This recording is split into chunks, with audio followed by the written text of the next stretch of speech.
lè bá àyàn gba béèlì criminal cases torí pé àtúbọ̀tán mo wà láwọn sọ mo ní right láti ṣe tí mo tó bá wù mí gẹ́gẹ́ bí iṣẹ́ yín tẹ́ gẹ́gẹ́ bí iṣẹ́ mi torí I'm a Muslim gbogbo ohun tí mo bá ṣe pátápátá màá àkáǹtì fún lọ́dọ̀ Ọlọ́run. káàtó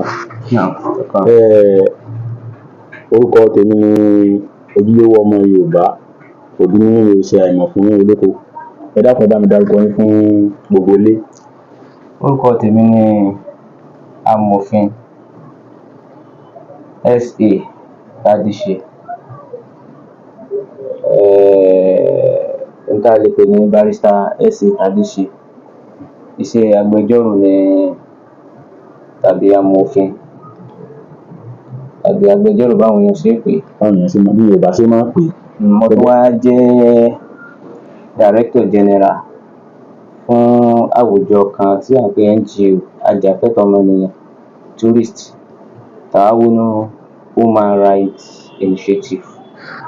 Ẹ dákun amòfin, ẹ dákun nítorí tọ́lọ́run Elédùà gẹ́gẹ́ bó ṣe bí gbogbo wa ṣe mọ̀ pé orí ìkànnì ojúlówó ọmọ Yorùbá lẹ́wà mo fẹ́ kẹ́ ẹ bá ní sọ fẹ́ nìyí Yorùbá ó lè bá ìyá wọn. Tí mo mọ̀ pé mo jẹ́ adarí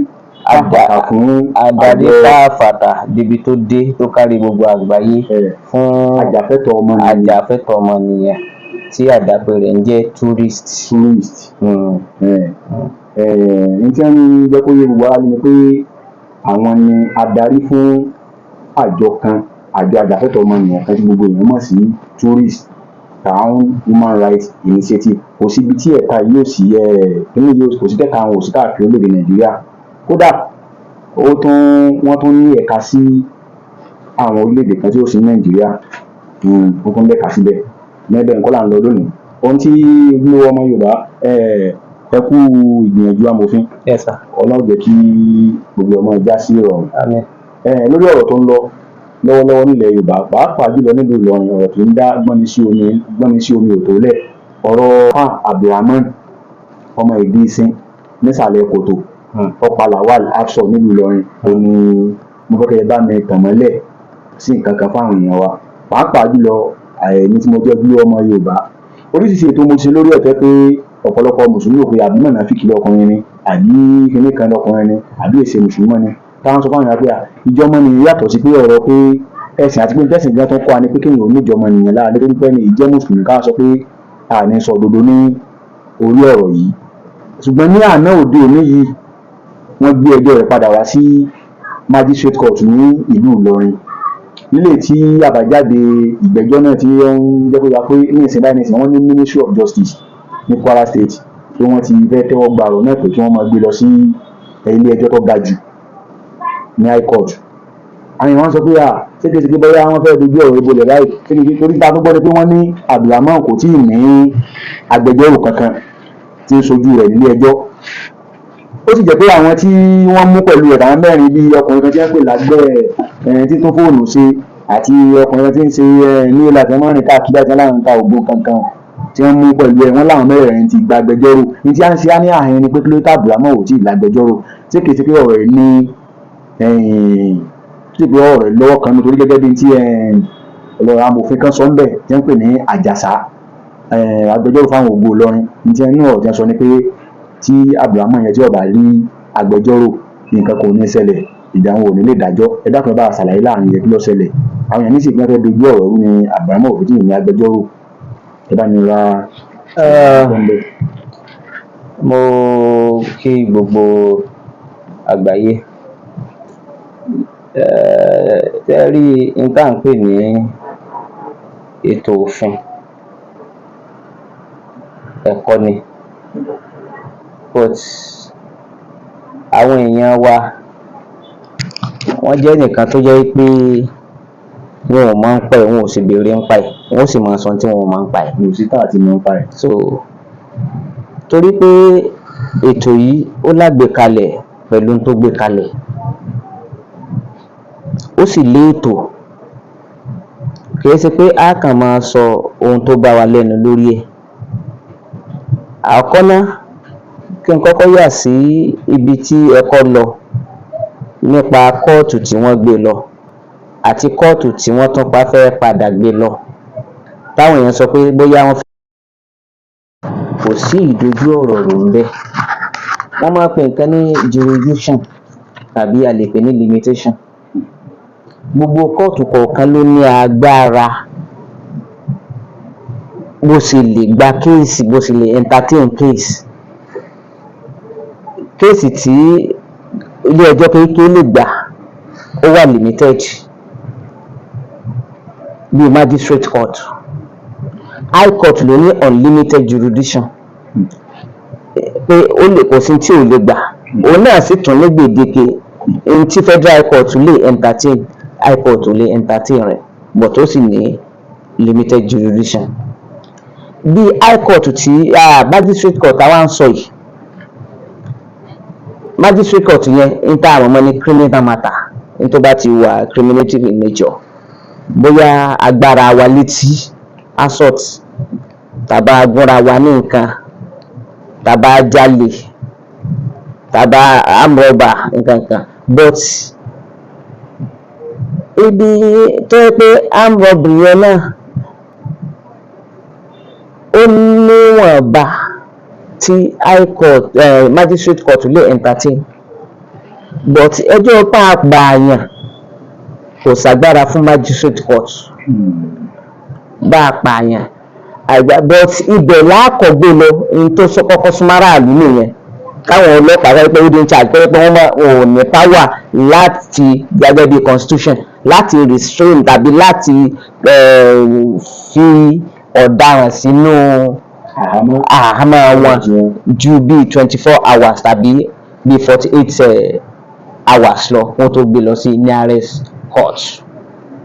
So tí wọ́n bá gbé lọ sí magistrate court, ó sì mọ̀ pé wọn ò lágbára ẹ̀, magistrate court yóò ní kí wọ́n lọ remind ẹ̀ dìgbà tí wọ́n máa pè nǹkan kan ní pé dìgbà tí advice ó fi dé láti ministry DPP, látọ̀dọ̀ DPP ní ministry.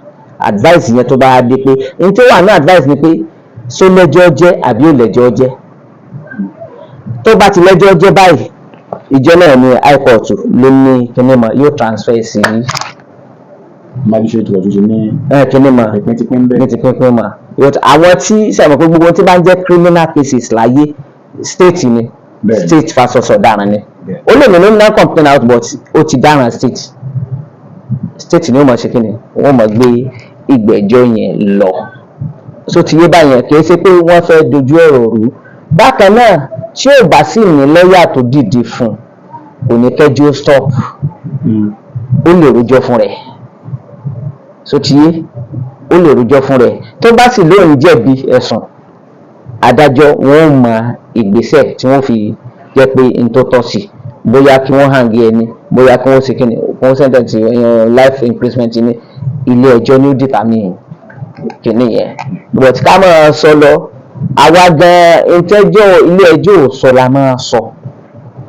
Ẹ jẹ́ kí n ṣe sọ nǹkan kan, òun kálukú ló design life ẹ̀.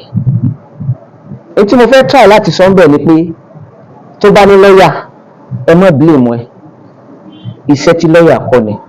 Ó dẹ̀ ní constitutional rights ní accused person ẹni tó dáràn láti ṣe kíni láti jẹ́ pé kó rí lọ́ọ̀yà, láti jẹ́ pé kí ìjọba gbọ́ tún gba lọ́ọ̀yà fún. It's a constitutional right. Ẹ má gbà lọ́ọ̀yà yíya ìkàlà àwọn lọ́ọ̀yà sọ. Ẹ má bu right ẹ̀ ní kó protect client ẹ̀. Ní tí mo wá fẹ́ sọ ni pé gẹ́gẹ́ bí ọ̀rọ̀ Al-Qur'an ẹni mo ti gbàgbé pé òǹkàlùkù ní ọ̀nà tí ó bà tọ̀ òǹkàlùkù ní ó mà. Ọ̀nà tí ó jẹ́ ọ̀nà rí òǹkàlùkù ní ó tọ̀, ọ̀nà tí ó jẹ́ ọ̀nà kọ́. Torí mi tí mò ń sọ̀rọ̀ yìí tí n bá rí i pé wọ́n yán èèyàn jẹ, ẹni tó pààyàn tí mo dìde fún, tí mo wá àwọn nǹkan kan nínú òfin tí mo fi defend the client mi, wọ́n máa bá àlùl makitul bó lẹ́ni tí a pa. Kí ni justice fún ẹni tí a pa? Ẹni tó mọ̀ mọ́ pààyàn, kí ni justice fún ẹni tó pa? Àjẹpọ̀ lọ́wọ́ òbí mi lórí ìjọ ọ̀gbẹ́ni àlìkìyámà. So nípa ṣé rí gbogbo ẹ ti lóòótọ́ ẹ má béèrè blame lọ́wọ́ ń kálukú ló níṣẹ́ tí ẹ ti ń ṣe. bó bá rí lọ́yà ó protect ẹ̀, ó ní right láti yẹ pé kí wọ́n fún bail nígbà míì, but àwọn capital offences bíi felony bíi murder báyìí ìmọ̀ hard láti yẹ pé tí ò bá ṣe pé àwọn nǹkan kan bóyá sickness dé bá ń bẹ̀ wọ́n fẹ́ lọ tọ́jú ẹ̀, ìmọ̀ hard láti jẹ́ pé kí èèyàn gba bẹ́ẹ̀lì wọn. Magistrate court kò sì ní power láti grant bẹ́ẹ̀lì fún murder. So ti yé àwọn nǹkan yìí ó pọ̀ gan láti ṣàlàyé torí pé kóòtù kọ̀ọ̀kan ní hierarchy of court láti bóyá magistrate court ní district court ní. So magistrate táwọn yìí ó tún lè entertain civil cases, ó wà limited, kò lè entertain tó bá jẹ́ land, purely land. But tó bá jẹ́ pé àṣìṣe tàbí malicious damage, bóyá mo ralẹ̀ nísìn mo ti kọ́ pillar, mo ti kọ́ fẹ́ǹsì wá lọ wo, magistrate lè entertain, but kò lè entertain yìí ṣù pé ìwọ family ilẹ̀ kíní kan ó di high court pé èmi ni mo nílẹ̀ ìwọ ló nílẹ̀, but ọ̀ràn tí wọ́n dá lórí ilẹ̀ magistrate lè entertain ẹ̀. Bí mọ́dà yẹn iná ní time advice bá ti jáde, so sẹ́rí time advice ò bá sì jáde wọ́n máa gbé wá court, wọ́n máa gbé lọ ní magistrate. Ìjọ time advice báyìí pé ó lẹ́jọ́ ọjọ́ báyìí ó ti di high court, lọ́ọ̀yà tó bá jẹ́ lọ́ọ̀yà rẹ̀ tó bá jẹ́ nǹkan kan ó ti di high court. Ọlọ́run jàre pé amòfin wa lórí ọ̀rọ̀ Abdulrahman yìí àwọn èèyàn wá sọ pé ọ̀nà tí wọ́n gbé gba ní ìsìn tí kò yẹn wọ́n ṣèwádìí pé kí wọ́n bá ráyè ṣèwádìí kí wọ́n bá tásìrí àwọn tí wọ́n ń ta kínní fún ni pé nígbà tí ń pariwo pé wọn onìkan ló ń pa ọkọ̀ sáà mẹ́rin ilé ìbẹ̀ òun nǹkan kan sọ wá sí pé àwọn èèyàn ní wọn sọ sí pé bóyá onìkan ni yóò wá sí nǹkan yìí pé wọn ò fẹ́ jẹ́ ọ́ dákọ̀ ẹnìkan kan lọ́jọ́ wọn ò tó máa ṣe gbọ́ pàpàpàpàpà báwọn. Ojúlówó ọmọ Yorùbá tí mo fẹ́ bí ń léèrè ni pé àwọn tí ń sọ̀rọ̀ ṣé mọ̀ pé bóyá wọ́n ti ṣèwádìí tàbí wọ́n ń ṣèwádìí lọ́wọ́ dàbí, but n tí mo fẹ́ sọ ni pé ó yẹ kí làkúnà tó wà níbi criminal justice wa òun náà ni ó ti jẹ́ pé wọ́n ń pè nǹkan kan ní Administrative for Criminal Justice Act bóyá 2015 tàbí 2020 ni wọ́n rí pilẹ̀. So gbogbo àwọn kìíní ó ti ṣàtúnṣe sí, but àtúnṣe tí mo fẹ́ sí ni pé bí àwọn advanced country wọ́n ti máa ṣe investigation wọn tí ó pè tí wọ́n ti mọ ẹni kí wọ́n tó wá sí court. Bọ̀ tí wa lónìí ní orílẹ̀-èdè wa tá a bá ṣẹ̀ dé kóòtù ni wọ́n ṣẹ̀ṣẹ̀ máa ṣe làwọn ọlọ́pàá ṣẹ̀ṣẹ̀ máa ṣe.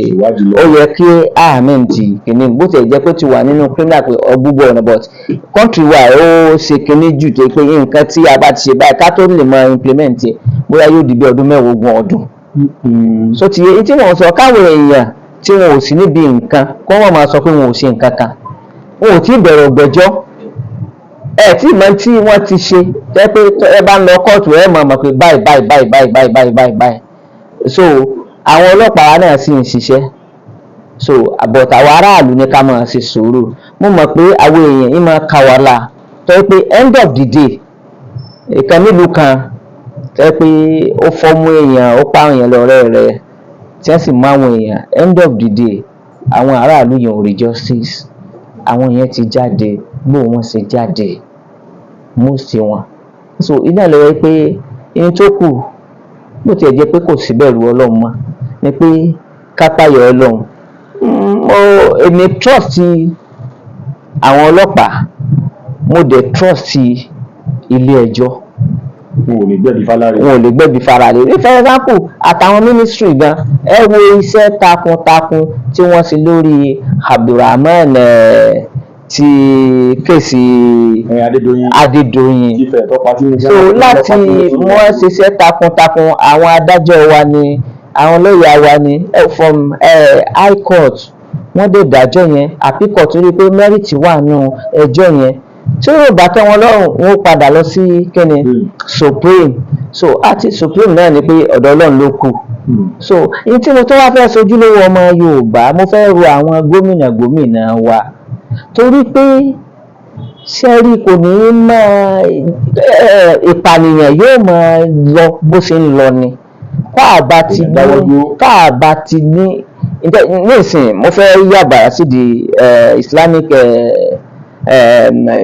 dá lè pè ní ètò ìdájọ́ nínú Islam tó jẹ́ ti criminal aspect. So náà ni pé n tí yóò láti eliminate crime láwùjọ òun náà ni pé ẹni tó bá ṣe ká bá wí kì bá àjẹun tó ga kì bá àjẹun tó kúrú. Lónìí lórílẹ̀-èdè wa ẹni tó ga yóò lọ, ẹni tó kúrú wọ́n sì dájọ́ fún. Ní tí wọ́n fẹ́ sọ náà ni pé tí wọ́n bá ti sẹ́ńtẹ̀ǹsì ẹnìkan pé ẹ lọ yẹgi fún un, káwọn gómìnà wa tètè máa sáìn. Tí wọ́n bá buwọ́ lù ú, àwọn tó bá fẹ́ ṣerú ẹ̀ yóò dẹ̀rù bà kì í yẹ kí n mọ̀ ṣerú ẹ̀.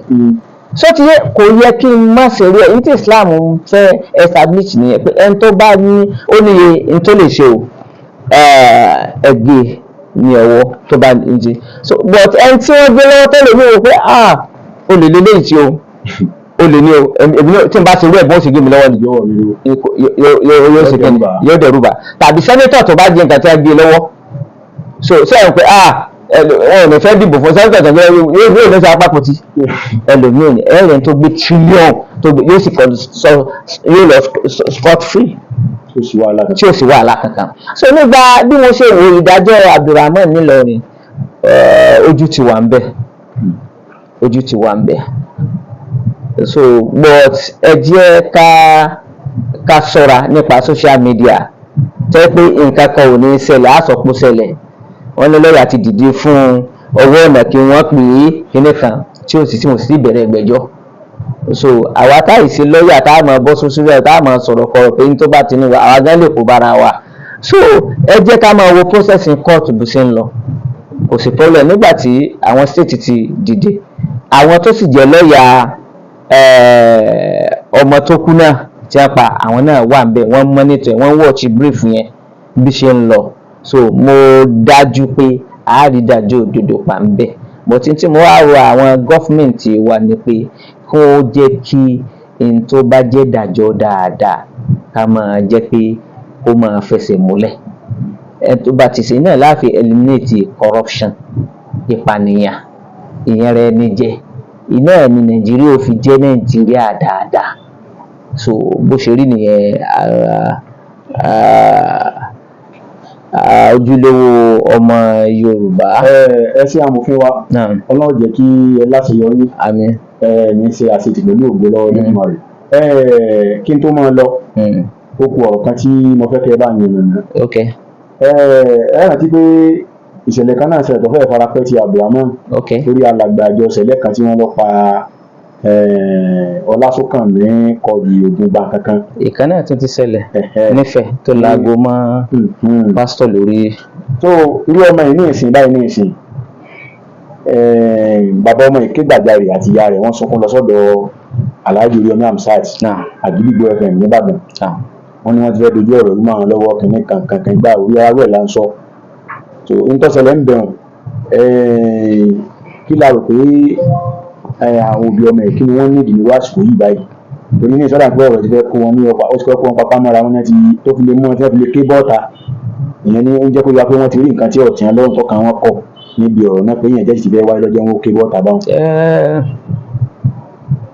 Ṣé wọ́n ti arrest ẹni tí ó jẹ́ suspect? Nínú tá a gbọ́ ni pé wọ́n ti arrest ẹ̀ ṣùgbọ́n wọ́n ti yọ̀ràn pé bóyá wọ́n ti fi ẹni yẹn lẹ̀ pé wọ́n ti yanjú ọ̀rọ̀ yẹn pé débi káwọn ẹbí kan wọ́n wá ń bẹ ẹni tí wọ́n pọ̀ mọ́ rẹ̀. Kò lógún ẹ̀bẹ̀ mọ́ ìjọba ni ó take over. So n tí mo rí pé ibi tí wọ́n ké lọ human rights ní Oríyọmí Hamzat mo sì rẹ pé nǹkan yẹn ò ní lọ báyẹn wọn ò kì í bàjárè petition ó lọ bí wọ́n bá ti filẹ̀ wọn ó rí arrest ẹ̀ torí tí ẹ̀rí bá ti wà pé òun ló pa ń tòótọ́ so wọ́n sì ṣe justice lé lórí. So ní ibo gangan ni ìṣẹ̀lẹ̀ yẹn ti ṣẹlẹ̀. Ní Okoko Maiko lẹ́kọ̀ọ́ nípínlẹ̀ Èkó ló ti ṣẹlẹ̀. nípínlẹ̀ Èkó. Wọ́n lárakùnrin ga gẹ́gẹ́ bí ìwádàá náà ṣe lábẹ́nú ni pé arákùnrin wọn lọ́wọ́ ẹ̀sẹ̀ parí ní LASU Lagos State University. Ó tún wá ní ilé iṣẹ́ kọ̀ǹpútà kan títí ń ṣe kọ̀ǹpútà nínú school nínú ilé ìwé yẹn pé òun náà fúnra rẹ̀ bẹ̀rẹ̀ kọjọ pé gbogbo ẹ̀ka sáfìlẹ̀ fọba elédùn àárín ọ wà lọ́wọ́ Ọlọ́run bóun àti pásítọ̀ nítọ́ dà wọ́n pọ̀ ọ̀kan àwa. Ohun tá a lè ṣe náà ni pé ibi tí wọ́n ké gbàjarè lọ ojúlówó ọmọ Yorùbá náà ò ní sinmi láti máa jẹ́ pé kó máa fojú sùnùkùn wò lọ bí ìṣẹ̀lẹ̀ yẹn bí àwa náà bá ṣèwádìí wa tó bá ṣe kíni tó yẹ àṣẹ human rights body àwa náà á ké gbàjarè fún gọ́fúmẹ́ǹtì gẹ́gẹ́ bí ajàfẹ́tọ̀ọ́ ọmọ bí àtàjà mẹ́tì fún mi kí wọ́n má jẹ́ kí torí tí eléyìí bá ń ṣẹlẹ̀ ẹ rí i pé lójú títí ẹ sì máa rí téèyàn máa dún yẹn tí ó sì máa rí lọ tí ó sì sẹ́ni ẹ̀ka tí ó mú tí ó sì ní sẹ́ńtì nǹkan tí ó mú torí tí àbá wawọ́ ẹ̀bẹ̀ sẹ́ni pé ó sẹ́ni pé lẹ́nu jẹ́ mẹ́ta yìí ó ń pọ̀ gan ó ti ń pọ̀ jù. ó ti ń pọ̀ jù so kò sí ọ̀ndé káká orí jẹ́ mẹ́ta á ti rí ẹnìkan tó ti pa ẹnìkan ó ti pọ̀ jù. so ìkan náà ṣẹlẹ̀ lábẹ́òkúta tó yẹ pé ọmọ tó bí ó sì gbójú wíńdò tẹ́sẹ̀ tí ò ju bí ọmọ bóyá bí oṣù kìíní ìyàwó sì ń dáná ó sì lọ́ọ́ dù so fẹ́ẹ́rì ìjọba ní tí ó ṣe àwọn ni wọ́n ní tí wọ́n ṣe jù so mo sì tún bẹ àwa tá a jẹ́ agbẹjọ́rò kí àwa náà ojúṣe ó wà lọ́wọ́ wa kò sẹ́ni tójúṣe wà lọ́wọ́. mọ́lẹ̀ náà lè má gbà wọ́n lẹ̀ lẹ́yìn bá ìṣòro tó gbọ́n tó wà nǹkan kan fi géèdì. ilé wọn ní disagree pẹ̀lú yín mo disagree pẹ̀lú yín. agbẹjọ́rò náà ní pé wọ́n máa ti gbé wá báyìí pé wọ́n máa fẹ́ ṣe dọ́gbọ́n sí tẹ́ sọ gbogbo ọ̀rọ̀ tó gbọ́n. kò sí dọ́gbọ́n sí ń bẹ̀ só ti yé adájọ́ wà ní tiẹ̀ ní tá a bá rò lájájọ́ ó dà á só ti yé iná ló fi jẹ́ pé mo máa advise àwọn èèyàn rí i pé o ní ẹ̀rí tó o lè fi sọ pé ó rí bẹ́ẹ̀ torí òfin wa evidence ni a sì lè dájọ́ láì ṣe pé adájọ́ lórí evidence tí ẹni tó lọ́jọ́ ò bá ti lè prove ẹ̀ beyond reasonable doubt a jẹ́ pé ẹjọ́ yẹn ti mẹ́hẹ̀. tí tádájọ́ bá wá ṣe tó rí pé ń ṣàpẹẹrẹ tán o lọ́ọ̀ ni nítorí lọ́ọ̀ kò lè yí padà emotion ò lè yí padà settlement ò lè yí padà tó bá ti jẹ́ lọ but tí ayé bá wá wà tàbí tí adájọ́ dọ́gbọ́n sí ẹni bàbá ìlú ṣe rere ẹni tí ó jẹ̀bi tó yẹ kí ó má jẹ̀bi yóò lọ sílé ẹjọ́ gíga yóò lọ appeal so appeal lè yẹ ògbà ẹni tí wọ́n dá iná ọ̀dà yóò gbẹ́jọ́ fún bàbá gbogbo ìwádìí náà ló jẹ́ pé àwọn adájọ́ wa ń try gan but àwa tá a jẹ́ kínní tá à ń gbẹ́jọ́ àgbẹ̀lẹ̀ tá à ń mú yẹn lọ́tọ̀ ọlọ́pàá ni tí ò bá ti sẹ́rì tó kún tàbí ẹni tó jẹ́ láìpínlẹ̀ kéèsì kan ṣẹlẹ̀ ẹni tó yóò jàre kọ́ ló yẹ kó jàre but agbẹjọ́rò ẹ ti ṣe mistake kan tó jẹ́ law a sì lè dọ́gbọ́n sí mo fẹ́ fi yé yín pé bí wọ́n dé Supreme Court kò lè jẹ́ látàrí agbẹjọ́rò ẹ ṣàṣìṣe. ó ṣàṣìṣe so ilé ìlú jẹ́ pé law a gbọ́dọ̀ gbọ́pọlọ kalẹ̀ a sì gbọ́dọ̀ bú agbẹjọ́rò kankan ní tó kọ́ ni òun ni ó mọ̀ pé bóun ó sì apply ní tó ń kọ́ òun náà ló mọ̀ bí ó sì ṣe ní tó ń kọ́ torí àtúbọ̀tán só ti yé bá a ṣe tó dáa kò ní àmọ́ lówó bá a ṣe tí ò dáa kò ní àmọ́ lówó but àtúbọ̀tán kọ́ so iná ló jájú so kó sórí ní ojúlówó ọmọ Yorùbá ká mọ. ẹsẹ adúpẹ́ ká má dènà pẹ̀lú ìyẹn wa ọ̀rọ̀ náà lẹ ti gbọ́ látẹnu amòfin wa ẹ dákun ẹ bá ń dárúkọ yín fún gbára lélẹ̀ kan sí ká tó máa lọ. èmi ni amòfin Sulaiman Tadese. ọmọ ọba Tadese. Prince Tadese ọmọ ọba Tadese. bẹ́ẹ̀ni sá. tí wọ́n jẹ́ adarí fún àjọ ajàfẹ́tọ̀ọ́ ọmọnìyàn. yes sir. tí ogun yẹn mọ̀ sí tourist. yes sir. Round Human Rights Initiative. yes sir. tó wà káàkiri orílẹ̀-èdè Nàìjíríà. yes sir. tí wọ́n bá yìn yín jẹ abúlé àti sọ fún gbogbo ẹ̀yin wa pé tẹ ẹ bá rí nǹkan yìí bí àǹkẹ́tọ́ kan yín kọ̀ bóyá gbalẹ̀ yín lọ́nà ìtọ̀ àbí nǹkan kan ṣẹlẹ̀ àbí bóyá nǹkan kan ṣàṣẹlẹ̀ tó jẹ́ mọ́ nǹkan yẹn jẹ́ tágbára yín ọ̀wà ká táwọn kan ń dún mọ̀ọ́rùmọ̀ yín pé àwọn lágbára ṣèbí wọ́n lè gbé wá kò sí problem wọ́n tún lè gbé wá wọ́n free sí ọ̀dọ̀ túrísì. bẹ́ẹ̀ ni sà.